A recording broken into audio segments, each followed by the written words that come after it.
To say that Logan Paul has done a lot of stupid stuff would be an understatement, and today we're going to take a look at the many controversies he's been a part of. But before we begin, we must examine how he started in the entertainment business. Logan Alexander Paul began to gain traction in 2013 through the now defunct platform known as Vine.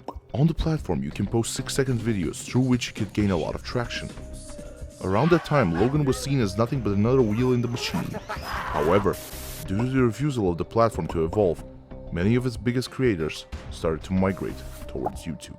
And if with Vine, Logan had gained some traction, it was minuscule compared to what was to come from YouTube. He and his brother Jake began to gain a huge following on the platform, and because of that, they gained a reputation as being loud and obnoxious towards everyone in their videos. And that all escalated with Logan's first controversy, the forest incident. In New Year 2017, Logan and his friends decided to go into the so-called forest in Japan and spend the night there. However, just minutes after entering the forest, they would stumble on a dead body of a recently deceased person. And the most disturbing thing about it was that he had the guts to upload it to YouTube. The video immediately started to gain traction and was bombarded with hate left and right. And because of that, everyone was calling out for Logan to be cancelled. Just 2 days later, he made this now infamous apology video. I've made a severe and continuous lapse in my judgment, and I don't expect to be forgiven. I'm simply here to apologize. And shortly after that, he would disappear from the platform for a while. The backlash was so severe for YouTube's new golden boy that YouTube itself started to remove a lot of videos even talking about the incident, and removed him from the recommendations tab. He was also criticized for his horrible behavior during his stay in Japan, that even law enforcement started to interfere. After a 3-week hiatus, Logan returned to daily vlogging, and in a final stance of desperation, he tried to save his reputation by donating $1 million to charities about suicide.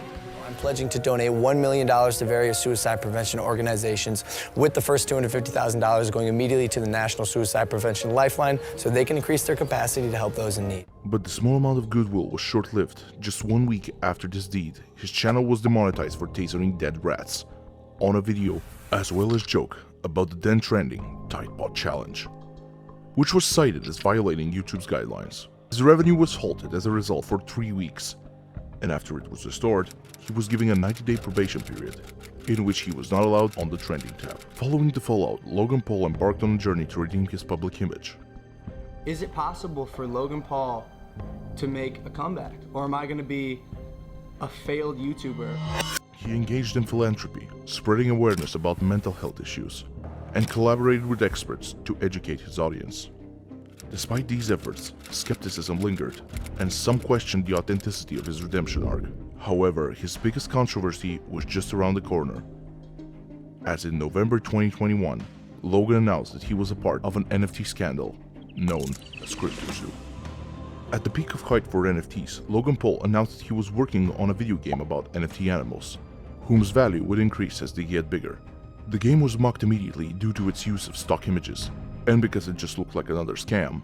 In December 2022, a crypto scam exposing YouTuber known as CoffeeZilla ran a 3-part docuseries on how the game did not function as promised, despite the $1 million spent on it by investors. Paul released a response video. I watched your 3-part series called Investigating Logan Paul's Biggest Scam, and like many on this platform, you have successfully used my name for views and money. Which tried to dispute the allegations towards the game, and had the audacity to threaten CoffeeZilla with a lawsuit, but later deleted the response video. And at the beginning of 2023, Paul apologized about the scam. CoffeeZilla is not a criminal. I called him, I apologized, and promised $1.3 million to investors via a reward program, which began in January 2024, with him offering a partial refund to anyone who agreed not to sue him. And in the final controversy we're going to take a look at today, is with his energy drink Prime. It's quite obvious that Logan's main fanbase is children, and they're the prime audience to all his products. In the summer of 2023, a complaint was filed against Logan for a cryptic warning that the Prime energy drink contained caffeine.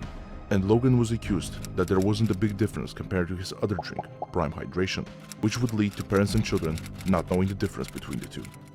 Thank you for watching, subscribe for more videos like this, and always look for the truth.